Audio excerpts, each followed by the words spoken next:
Bonjour à tous et merci de vous informer sur RTI2. À présent les titres. Hier mercredi, la victoire des Marocains permettait également aux éléphants de Côte d'Ivoire d'atteindre le 8e de finale de la CAN. La réaction des Ivoiriens dans ce journal. Et puis au Mali, l'effondrement d'une mine d'or fait plus de 70 morts. Voilà, c'est tout pour les titres. Les Ivoiriens ont dû attendre jusqu'au dernier match de la phase de poule avant de connaître leur sort.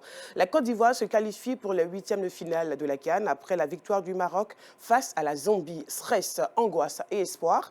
Les Ivoiriens sont passés par toutes les émotions cette nuit du 24 janvier 2024. Aziz Guira, Clément Boko.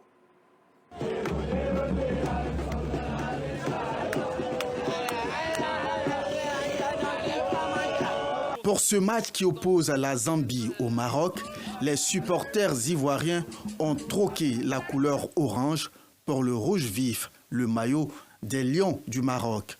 Un match où le Maroc joue sa qualification en cas de victoire, mais décisif pour l'avenir des éléphants dans la compétition. Commune de Cocody, il est 21h57 quand l'arbitre siffle la fin du match. Les Lions de l'Atlas s'imposent 1-0 face au Chipolo Polo de la Zambie. Un résultat qui permet alors aux éléphants de Côte d'Ivoire d'obtenir leur ticket pour le 8e de finale. Dans ce village CAN, c'est l'extase.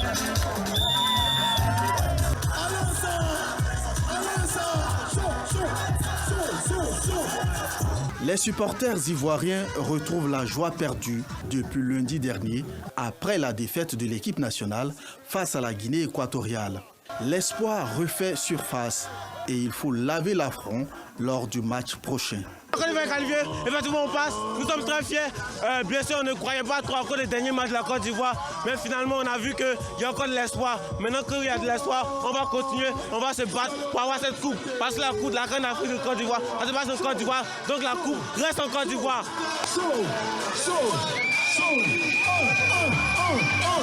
Les rues de la commune sont envahies par les supporters.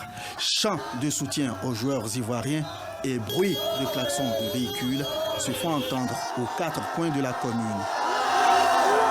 Cette qualification in extremis apparaît comme une résurrection. Nous venons donc de suivre le match avec des amis donc, au plateau et donc c'est avec grande joie que nous regagnons la maison. Dieu a écouté les prières du président Alassane Ouattara.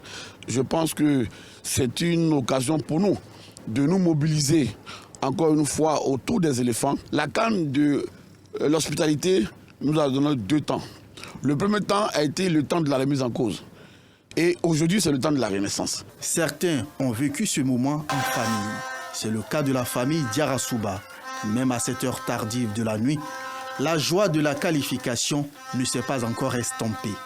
En maillot de l'équipe nationale, ils ont le mérite d'avoir cru jusqu'au bout. On avait toujours de l'espoir parce qu'on ne pouvait pas être éliminé comme ça à ce stade. Et comme Dieu des sports, c'est Dieu seul, tout le monde sait, on espérait toujours. J'ai demandé à tout le monde de se mettre en maillot orange pour qu'au moins on montre qu'on a envie de prendre cette victoire, de continuer. Et heureusement, Dieu nous a entendus. Dans la commune voisine d'Abobo, les populations ont festoyé jusqu'à des heures tardives. À quelques kilomètres d'Abobo, dans la commune de Yopougon, c'est dans les maquis et bars que les populations se sont donné rendez-vous pour célébrer la qualification de la Côte d'Ivoire. On a dit merci aux Marocains pour l'effort fourni. Voilà, donc les Ivoiriens là, vous êtes qualifiés, non? Parce que vous amusez. Vous vous amusez là-bas là. Non, vous matez. Hein. Vrai. On a porté un maillot là. On est tous derrière vous. Voilà, donc jouez ballon mouillé maillot, on est derrière vous. Pour les 8e de finale, la Côte d'Ivoire affronte les champions en titre, le Sénégal. Le match se joue le lundi 29 janvier dans la ville de Yamoussoukro. Les éléphants de Côte d'Ivoire sont à présent en mission pour reconquérir l'estime de leurs supporters avec une victoire. Une mission pour la mère patrie. Parlant des éléphants, après la débâcle de la Côte d'Ivoire face à la Guinée équatoriale, la Fédération ivoirienne de football n'a pas hésité à mettre fin au contrat de Jean-Louis Gasset, ex-entraîneur des éléphants. Les Ivoiriens se sont prononcés au micro de Justin Kwasi. Fin de parcours pour Jean-Louis Gassé avec les éléphants de Côte d'Ivoire. Après la défaite écrasante des Pachydermes, 4-0 face à la Guinée équatoriale, la Fédération ivoirienne de football, avec à sa tête Idriss Diallo, vient de mettre fin au contrat du sélectionneur des éléphants.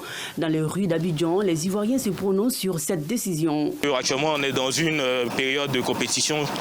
On est pendant la CAN. Aller chercher un entraîneur ailleurs, lui faire signer un autre contrat et tout, on verra que ce n'est pas forcément la meilleure des choses à faire. Surtout, ça va nous perdre beaucoup de temps.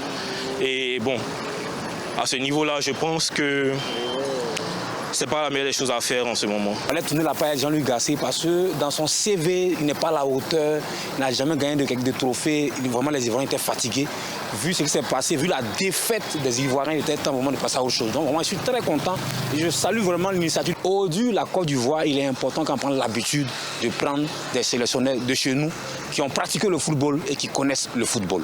L'entraîneur, d'accord, c'est le bouc émissaire, mais ce n'est pas la solution pour moi. Franchement, ce n'est pas la solution. Et les joueurs qui ont joué, ils ont servi à quoi? Donc pour faire plaisir au peuple ivoirien, ça doit partir de la racine jusqu'aux feuilles. Longtemps critiqué pour ses choix tactiques, Jean-Louis Gassé sera remplacé par un trio d'entraîneurs des anciennes gloires du football ivoirien, à savoir Eumès Faé, Alain Guaméné, ex-gardien de but des éléphants, Guy Demel. Le troisième match de poule de la CAN 2023, les étalons du Burkina Faso ont affronté hier au stade de la paix de Bouaké l'Angola. Dans la commune de Marcory, les supporters burkinabés ont pris d'assaut les points chauds de la commune pour vivre ce moment crucial de la compétition. Fidana Yeo, Ido Fofana.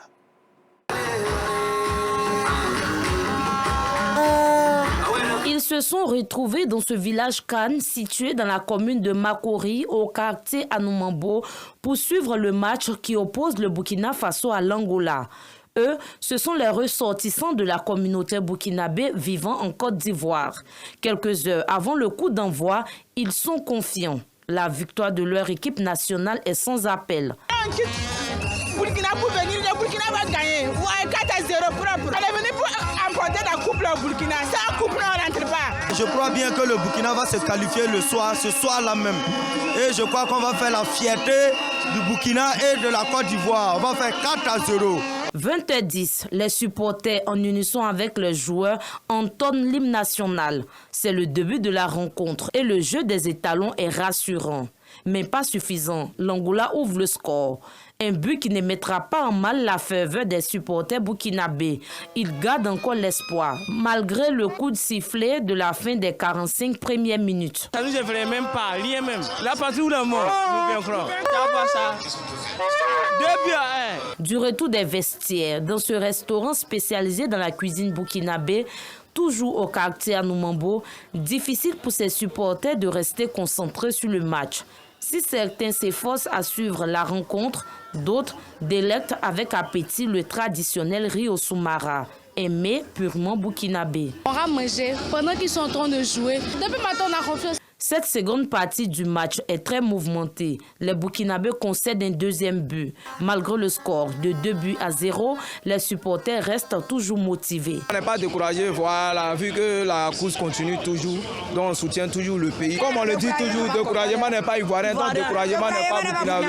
À l'issue de la rencontre qui a vu la victoire de l'Angola, le Burkina Faso se classe deuxième de la poule D avec 4 points, assurant ainsi sa qualification pour les huitièmes de finale.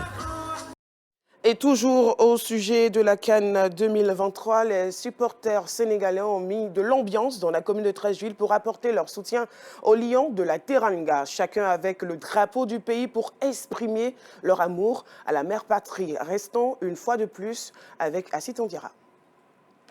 Dans ce fan zone situé dans la commune de Treichville, ce supporter sénégalais fait des prières pour la victoire des Lions de la Teranga. Je suis venu ici pour la CAN. On va prier pour notre pays et pour notre équipe aussi, pour pousser notre équipe à la victoire. Dans cette fan zone, il y a le Sénégal qui se retrouve les après-midi. Alors après le boulot, les gars viennent ici dans ce fan zone.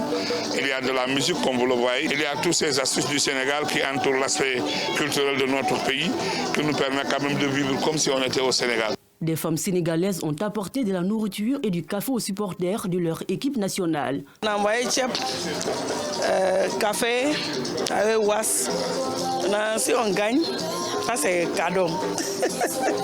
C'est ça, même si on n'a pas gagné, c'est cadeau. À quelques mètres de là, devant ce garage à l'avenue 24, rue 23, des supporters sénégalais manifestent leur joie à travers le bruit des vuvuzelas et sifflets. Une manière pour eux d'apporter leur soutien à leur patrie. Manifester mon soutien à la Côte d'Ivoire parce que, pour dire la vérité, nous nous sommes partagés entre la Côte d'Ivoire et le Sénégal.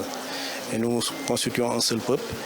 La preuve, avant-hier, quand la Côte d'Ivoire, le Sénégal jouait contre le Cameroun, les Ivoiriens ont fait un bloc derrière le Sénégal pour vraiment nous demander de faire tout pour vaincre le Cameroun pour leur honneur. Et ça a été fait. Et après, on a vu ce qui s'est passé dans les réseaux sociaux. C'était extraordinaire. Et vraiment, c'est la joie totale, la paix, l'harmonie entre les Ivoiriens. Les Sénégalais ont un seul souhait ce soir, remporter la victoire pour maintenir leur place de leader. Le ministère des Transports, à travers la Direction régionale des transports des lagunes, en collaboration avec l'Ozère, a organisé une sensibilisation des usagers de la route sur la Y4, le tunnel d'Abobo et bien d'autres artères dans les rues d'Abidjan. Objectif, contribuer à la réussite de l'organisation de la CAN 2023 à Sitondiara. Avant d'entamer l'opération de sensibilisation des usagers de la route Y4, le coordonnateur général et le directeur régional des transports d'Abidjan Lagune des Grands Ponts ont procédé à un briefing avec les équipes des agents sensibilisateurs. Après quoi, des agents sensibilisent les usagers sur place. Le cap est ensuite mis sur un autre site des opérations, non loin du stade Mbimpe. Objectif, exhorter les usagers de la route à la culture de la prudence afin d'éviter les accidents en cette période de la CAN 2023. Nous sommes sur une voie et nous avons constaté qu'il y a la pratique un peu de la vitesse. Il faut qu'on y aille doucement. Beaucoup d'engins, conducteurs d'engins à deux roues n'ont pas de casque, il faut le mettre. Et moi je crois que c'est dans la continuité que ce truc va se produire. Même après la CAN, nous serons toujours sur ces checkpoints, ces zones estimées accidentogènes, pour sensibiliser cette population-là. Après avoir sillonné les différents lieux d'opération, Raphaël Iriebi, coordonnateur général de la sensibilisation, fait le point de sa tournée. Nous sommes en pleine CAN, il faut que la sécurité soit garantie. Et c'est les instructions que nous avons reçues de Monsieur le ministre des Transports. Au niveau de la prestation, nous avouons que nous sommes très satisfaits. Nous demandons aux usagers de la route d'être prudents, de respecter le code de la route. En ce cas particulier-là, qu'ils roulent à vitesse modérée. Parce que qu'on gagne, c'est l'euphorie. Qu'on perde, c'est le mécontentement. Ça peut influencer les usagers. On doit aller doucement pour sauver la vie des clients avec les piétons. Donc, merci beaucoup pour l'intervention. C'est un très bon geste. Donc, nous sommes fiers. Étant ivoiriens même, bon, on n'a rien à ajouter, si ce n'est pas pour féliciter le gouvernement. Pour permettre aux nationaux et non nationaux de vivre la CAN 2023 en toute quiétude, le ministère des Transports entend garantir la sécurité routière et minimiser le nombre d'accidents. Cette campagne de sensibilisation des usagers de la route a lieu dans les 5 villes qui abritent les terrains des Jeux de la compétition CAN 2023. Rendons-nous à plus de 1000 km d'Abidjan, dans l'ouest du Mali. L'effondrement d'une mine a provoqué la mort d'au moins 70 orpailleurs vendredi dernier, a déclaré hier mercredi un responsable d'un groupe d'orpailleurs à Kangangba. Le ministère des Mines du Mali avait évoqué la mort de plusieurs orpailleurs sans donner de chiffres précis. Et pour terminer, la ville de Khan Younes reste ce jeudi l'épicentre des affrontements entre l'armée israélienne et le Hamas palestinien dans le sud de Gaza et le Hamas palestinien dans le sud de Gaza au lendemain de tirs meurtriers vivement condamnés contre un refuge de l'ONU abritant des personnes déplacées par la guerre. Voilà, fin de ce journal. Merci d'avoir suivi. À demain.